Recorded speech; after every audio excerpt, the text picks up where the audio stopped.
All right, shalom, shalom. First and foremost, as always, I'd like to give all praise, honor, and glory unto Yahweh, Bahashem, Yahweh Shai, Bahashem, Racha HaKodash. Double honors unto the apostles and elders of Great Millstone who rule well. Salutations to you, sincere and hopeful elect Akim. All right, Ma'ah Arabai Alap, which is to say 144,000 in the Lashon Kodash, as well as Sha'ar Yath, which is to say remnant in the Lashon Kodash, and Echad Shalayashim, which is 1/3. All right, which is the number of Israelites, all right, that the Lord is going to deliver from Babylon the Great. All right, so shalom to you. Now, in light of events that have been taking place this week, you've, had that earthquake, well, actually two earthquakes pop off in Venezuela. 7 point somethings, which is high on the Richter scale, and those earthquakes are, judgment upon them for doing whatever wickedness, they're doing down there in Venezuela. All right, they are, in fact, Israelites, and majority of them aren't worried about serving Yahweh Shem Shai. They live a completely reprobate, wicked life. Eating all kind of manner of abomination, doing all kind of manner of abomination. All right, worshiping so-called Jesus Christ, kissing a white man's ass, kissing Esau's ass, committing adultery and whatever, committing homosexual acts. It's a lot of that going down in Venezuela. So, those earthquakes weren't, for nothing. All right, that's a form of judgment that the Lord is bringing upon that tribe, which they are the tribe of Asher. Okay. You also got Iran in the U.S., blowing shit up, ping ponging, blowing things up. You had the U.S. strike Iran in retaliation for some boats that Iran blew up on the American side. Okay, and so it's just a back and forth with that conflict. Meanwhile, they were supposed to be in some type of ceasefire. All right, which we know that's not gonna last, because it's prophecy, and we'll get that in Thessalonians here in a minute. But all these events that you see happening in the earth are a clear indication and sign that we are in the end, which is why it's very important for us to stay vigilant and keep our eyes peeled and keep our eyes open and look for, the signs of Yahweh's return. All right. So this is Matthew 24, verse 3. It says, and as he sat upon the Mount of Olives, the disciples came unto him privately, saying, Tell us, when shall these things be? Salakia. And what shall be the sign of thy coming and of the end of the world? All right, so the disciples wanted to know, what are going to be the signs that indicate that this world is about to end. All right, matter of fact, let me see. Grab that in Second Ezra 6. All right, because the prophet Ezra told us, he warned us of this. All right, Second Ezra 6 and 7. It says, Then answered I and said, What shall be the parting asunder of the times? Or when shall be the end of the first and the beginning of it that followeth? And he said unto me, From Abraham unto Isaac, when Jacob and Esau were born of him. Okay, because Jacob and Esau both come from Isaac, which Isaac being Yahweh Shai in the reincarnation. It says, Jacob's hand held first the heel of Esau, for Esau is the end of the world, and Jacob is the beginning of it that followeth. All right, so Jacob being the second born child, Esau was the firstborn child, but when Esau came out, Jacob's hand was on his heel, signifying that Jacob would be ultimately the next to rule after Esau. All right, and our name rightly being supplanter, that hill being held by Jacob was an indication of us getting the upper hand in the future, and we're in that process of pretty much uh coming into a position of dominance and authority in the earth. All right, starting with the elect of Yahweh Shem Yahushai. Okay, so this being Esau's road, we're in the end of his road. So by way of prophecy, we see that the people to rule next is going to be Jacob. All right. Verse 9, it says, "For Esau is the end of the world, and Jacob is the beginning of it that followeth." Okay. The hand of man is betwixt the heel and the hand of the question, Ezra, asked thou not. Okay. So we're in the end of Esau's world. All right. Now, matter of fact, let me read this. So I asked AI or Google, it says, what is the death toll in Venezuela via the earthquakes? It says the death toll from the devastating twin earthquakes that struck Venezuela has reached at least 1,430. Now, we also know that Esau uses his technology, in which we know he has the HARP system, which can cause earthquakes. It can cause storms. It can cause different phenomena or situations that happen in the earth, so-called natural disasters that take place in the earth. And I was talking with the elder brother Barack Allah from L.A. Out there in in California a couple of days ago, and he was informing me that Esau got some other weapon system that's even more potent than the harp, which was new news to me. All right, so Esau got these gadgets and gadgets that he can use to generate earthquakes and bring devastation. All right, and then come with a solution. All right, which ultimately we know that solution is a new world order.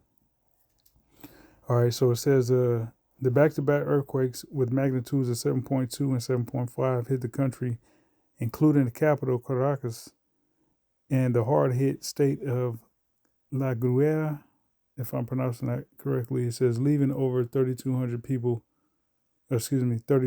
injured and thousands displaced because the disaster overwhelmed the local healthcare system, and the pace of state-led rescues has been slow.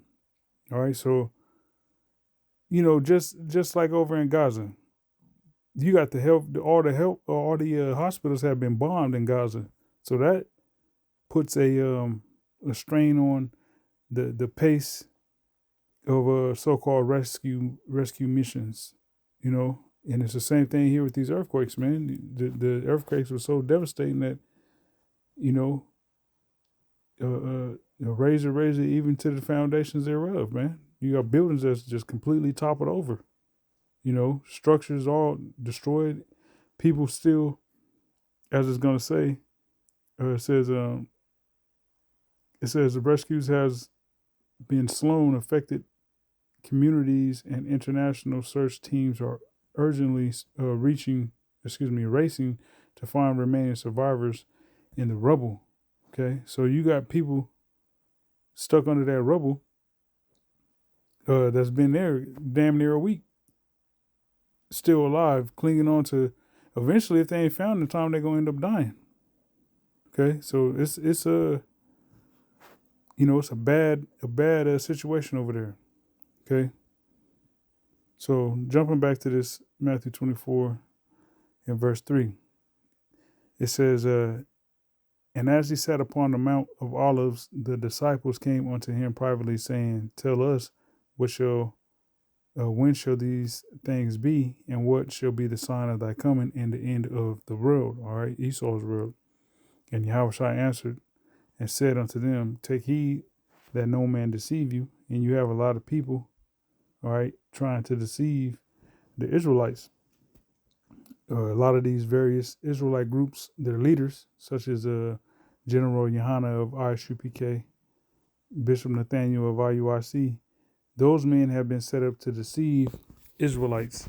All right, and one of the main things in which they're, attempting to deceive their congregations by is not properly informing them what the MOTB is.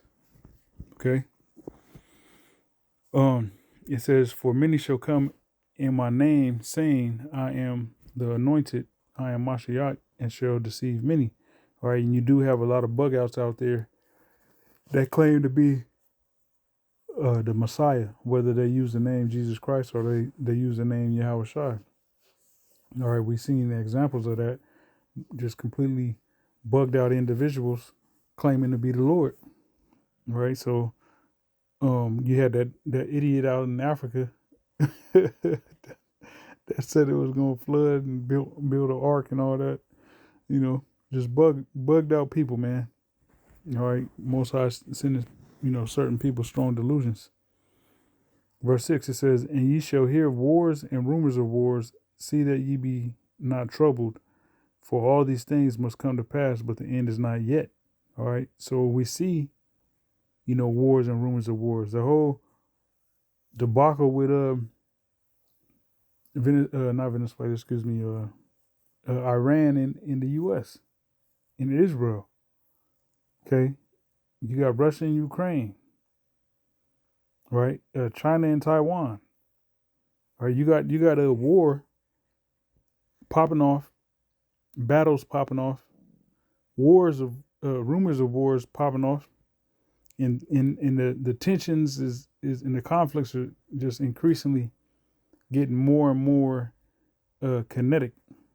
Okay, but the end is not yet.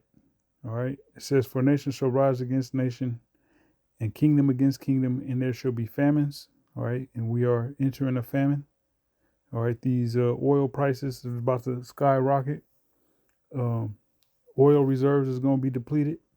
All right, you got the various gases used for agriculture. Certain what's it called? Fertilizers. Used for agriculture. That's not going to be, pretty much logistically moved around the world as they once were, which that's going to lead to massive famine. All right, and pestilences. All right, famine and all that to bring about pestilence. Disease. When these cities shut down and people become more and more homeless, and you don't have the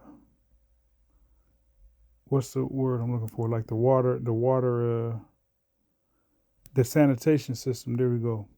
The sanitation. These cities are not going to be sanitary, pretty much. All right. You already in Seattle. You already got people that defecate on the sidewalk. All right. You got needles on the sidewalk. Look at Kensington out there in Pennsylvania. All right, in Philly. You got just bum alley. People just froze like zombies, like statues and mannequins, high off damn fentanyl. Okay, and that's here in Babylon the Great, man. All right, so that imagine what conditions in major cities is going to look like when all hell breaks loose, when society collapses. All right, no food, no running water. It's going to be bad out here.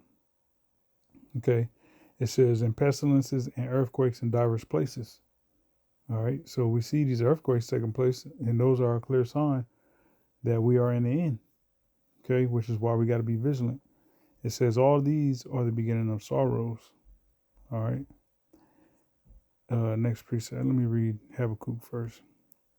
All right, this is Habakkuk 2 and 1. It says, I will stand upon my watch and set me upon the tower, and will watch to see what he will say unto me, and what I shall answer when I am reproved. All right, so we are. It's important to stay in tune with the events, of the world, the current events of the world, so that we can, as a spiritual weatherman, give an accurate forecasting of what to expect via biblical prophecy. Okay. It says, and the Lord Yahweh answered me and said, write the vision and make it plain upon tables, that he may run that readeth it. All right. So it's our job to read, all right, the visions and properly interpret the visions, so that way we can relay the message. Okay. For the vision is yet for an appointed time, but at the end it shall speak. And we are at the end, and it is definitely speaking. And not lie, though it tarry, wait for it, because it will surely come to pass, it will not tarry. All right, so the men of the Lord, starting with our apostles and elders and their elders before them, you know, Abba Bivens in the late 60s, early 70s, those men, were they had to wait, okay? And some of those men went back to the spirit world, and it still wasn't that time, okay? But we are living in this, beautiful generation, as far as prophecy coming to pass, and the final prophecies coming to pass. It's a blessing to see the vision, understand the vision, you know, understand that the vision is speaking loud and clear, and be able to properly break that vision down, okay, and give warning to the children of Israel. So this will be my last precepts, 1 Thessalonians chapter 5, in verse 1. It says, but the times and seasons, brethren, ye have no need that I write unto you. All right, and this was the Apostle Paul, writing to the believers in Thessalonica. All right, Thessalonica. It says, for yourselves know perfectly that the day of the Lord so cometh as a thief in the night. Right? So you got a lot of people that's not worried about the Lord returning. You got people that assume and think that that's all a fairy tale. It's all make believe. All right. So when the Lord actually returns, they're going to be caught off guard. All right. Especially those that are of the nation of Israel. Okay. Verse 3 says, for when they shall say peace and safety, then sudden destruction cometh upon them as travail upon a woman with child, and they shall not escape. Okay. So just like a woman, has contractions when she's going into labor before she, actually delivers a baby, they might be spaced out, long lengths of time, but eventually those intervals become shorter and shorter. And then the next thing you know, she's in labor. Okay. So these events that's taking place on the earth is just going to get the interval in between, major things happening in the earth is going to become shorter and shorter. The Apostle Tahar, there's a certain word he used. I forget what it was. Some not polycrisis, but it's a certain word he was using. A black swan event. There we go. Eventually it's going to be a whole bunch of black swan events happening. All right, and it's and the interval in between, these 9/11 type events, and this getting blown up and that getting blown up, and this certain pestilence taking place and people dying, and that's all going to become shorter and shorter to where it's just going to be all out hell and chaos and devastation on the earth. And then the next thing you know, the Lord is going to appear. Okay, but these people on the earth, that's claiming peace and safety, all right, is feeding lies. Okay, they're selling lies. Verse 4, it says, but ye, brethren, are not in darkness, that that day should overtake you as a thief. Ye are all the children of light and the children of the day. We are not of the night nor of darkness. Therefore let us not sleep as do others, but let us watch and be sober. For they that sleep, sleep in the night, and they that be drunken are drunken in the night. But let us who are of the day be sober, putting on the breastplate of faith and love, and for an helmet the hope of salvation. Okay? So we're hoping in Yahweh Ba'ashem Yahweh mercy and his salvation, knowing that despite this world feeding bullshit to the masses, claiming that there's going to be peace and safety, with these summits that Esau be holding, universal basic income and all this. Not Donald Trump, but Elon Musk stated that there will be no reason to have for people to save because universal basic income is coming, and that's a bunch of peace and safety that's being fed to people, and it's not gonna happen. All right, the Lord has determined that this world be destroyed. All right, and we're in the end of this world. So if you want this world to keep going, you got issues that can only be solved by you going back to the spirit world. All right, so Lord willing, this was edifying. Till next time, I say shalom.